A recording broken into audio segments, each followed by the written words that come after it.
Bonjour, bonjour, cher peuple gabonais. Il est 17h07 ici à Bois-Chambord. Nous sommes aujourd'hui le vendredi 6 septembre 2024. Je suis votre humble serviteur, Wilfried Okumba Kamitatou, Lénine d'Andobo. Cet après-midi, je dépose mes valises à la tour Montparnasse où se trouve le siège du groupe Eramet et de sa filiale gabonaise, la Comilog. Je voudrais m'adresser respectueusement à Madame Christelle Bory, qui, dans une missive adressée aux secrétaires généraux des différents syndicats qui ont légion sur la compagnie minière de l'Ogooué, elle s'est littéralement fourvoyée parce que déjà, Madame Christelle Bory ne peut pas être juge et partie. Les mauvaises langues disent que si elle a été maintenue au poste de président du conseil d'administration des Ramet, c'est à cause de sa filiale gabonaise. Mais Madame Bory, veuillez me recevoir chez vous. Ici, en ce qui concerne M. Batolo, il y a dans un premier temps un problème de management. À vos yeux, il semblerait que ça soit le super-homme que vous avez trouvé pour piller de manière ostentatoire le sol minier de Mwanda. Je dis bien piller de manière ostentatoire parce que vous êtes en train de tuer la Comilog, vous êtes en train de tuer la ville de Mwanda. Mais Madame Bory, le minerai ou bien les statistiques que vous avez étalées dans votre lettre, dans votre missive aux secrétaires généraux, il y a trop de contre-vérités. La vérité, c'est que vous avez eu un bon nègre qui s'en fiche de la pérennité ou de la pérennisation de la Comilog pour ses intérêts et les intérêts d'Eramet. Eramet, le groupe Eramet, c'est pratiquement une association de mercenaires. Après le Gabon, vous irez bien ailleurs. C'est connu. Mais Madame Bory, permettez-moi de dire que M. Batolo n'est qu'un assemblage de tribalisme avéré. Ici, il s'agit de notre vivre ensemble à Mwanda. Ici, il s'agit du respect des procédures du code minier. Ici, il s'agit aussi du respect des agents de la Comilog.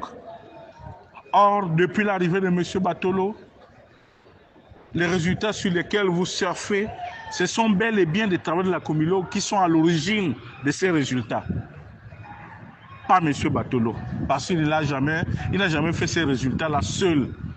Et ça m'étonnerait qu'il ait la probité morale pour pouvoir le faire. Pas du tout, madame. Mais les problèmes posés par les agents, c'est qu'ils travaillent. Nous nous réjouissons que vous reconnaissez que Comilog fait des résultats exceptionnels. Mais qu'est-ce que les travailleurs de la Comilog ont dans leur assiette? Où sont les avancements? Nous constatons malheureusement, madame, que vous prenez le parti d'un tribaliste de haut vol, tout simplement parce que vous sucez les ressources minières de Mwanda. Vous avez trouvé un nègre de service. Il est tout à fait raison et de bonne loi que vous puissiez prendre le parti de M. Batolo. Maintenant que vous êtes convaincu, puisque dans votre missive, vous dites que le conseil d'administration lui aurait délivré un quitus ou lui aurait accordé encore 4 ans, mais on mépris les dispositions réglementaires en matière de travail, en matière de contrat de travail. Pourquoi? La limite d'âge pour aller à la retraite en République gabonaise, c'est 60 ans. Or, quand nous regardons, M. Batolo est à la lisière de ses 60 ans. Donc, même là, vous vous êtes fourvoyé, Madame Christelle Bory, la fameuse présidente du conseil d'administration. Mieux, et ce qui me paraît grave, j'estime que j'ose espérer, autant pour moi, madame, que vous n'êtes pas myope. Lorsque vous arrivez en Mwanda, la fameuse RSE qui aurait mobilisé près d'une soixantaine de milliards de francs CFA. Pour votre gouvernement, madame Bory, 60 milliards, c'est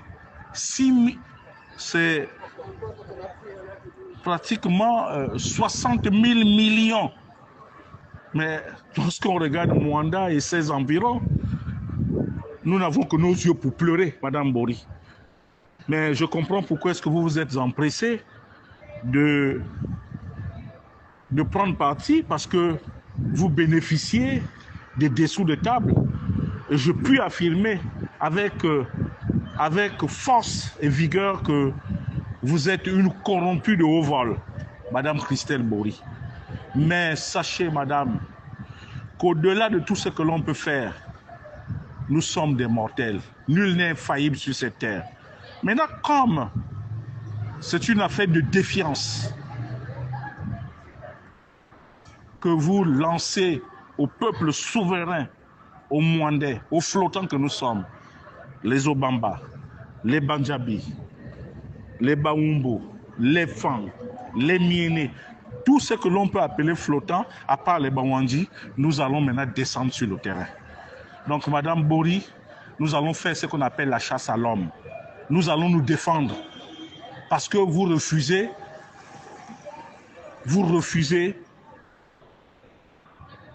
de retirer Batolo de le cercle de décision de Comilog. Aujourd'hui, le dialogue est rompu. Aujourd'hui, les populations sont clochardisées alors que nous avons un sous-sol riche. Nous sommes le premier producteur mondial de manganèse.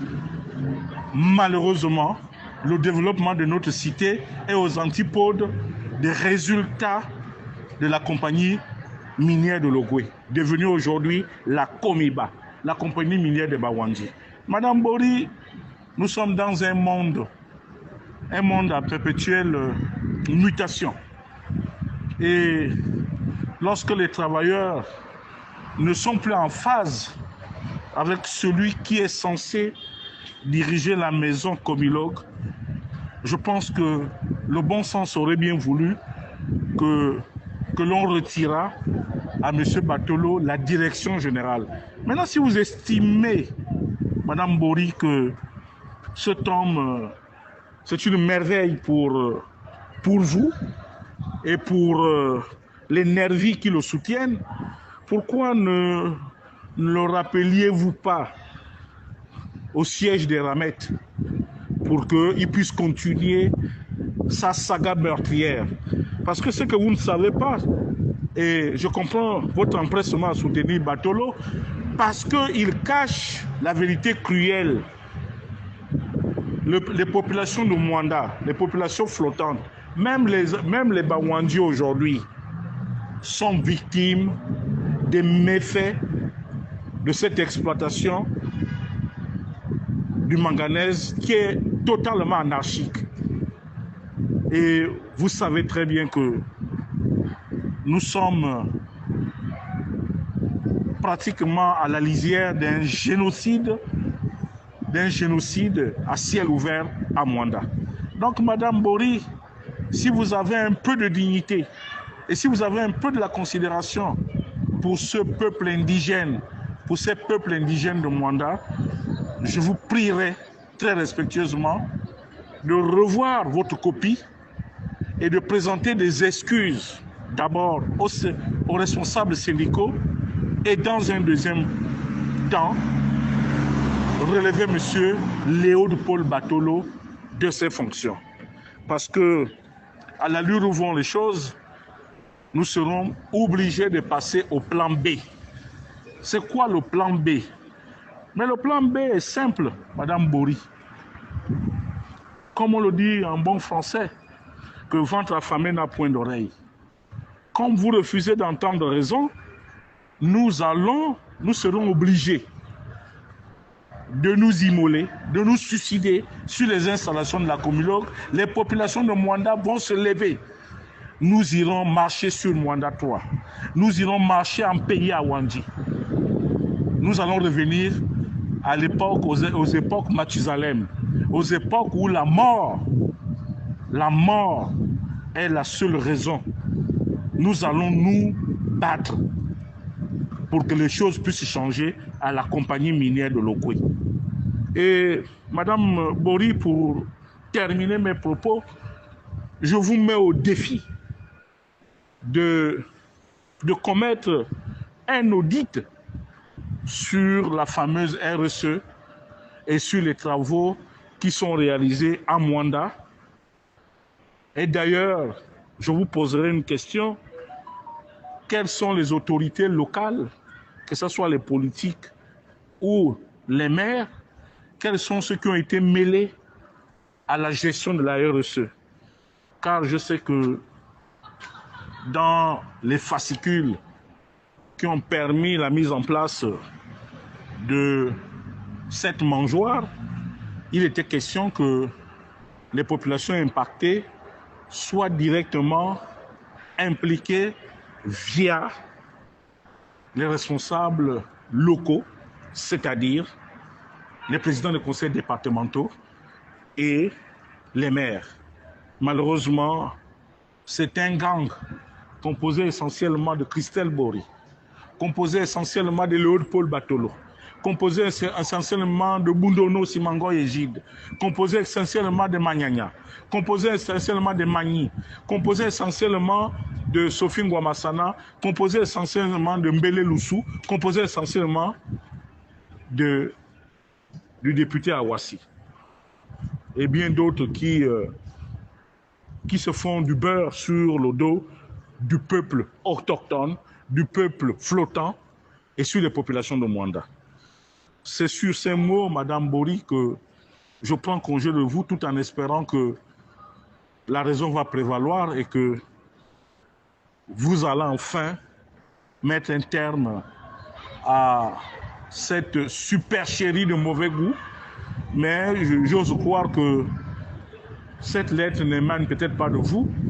C'est certainement une signature, votre signature qui a été utilisée abusivement, comme c'est souvent le faire Léopold Batolo et ses communicants. Je vous remercie. Il est 17h20 ici à Blois-Chambord. C'était votre humble serviteur, Wilfried Okumba, Kamitatou Lénine Nandjogo. Merci.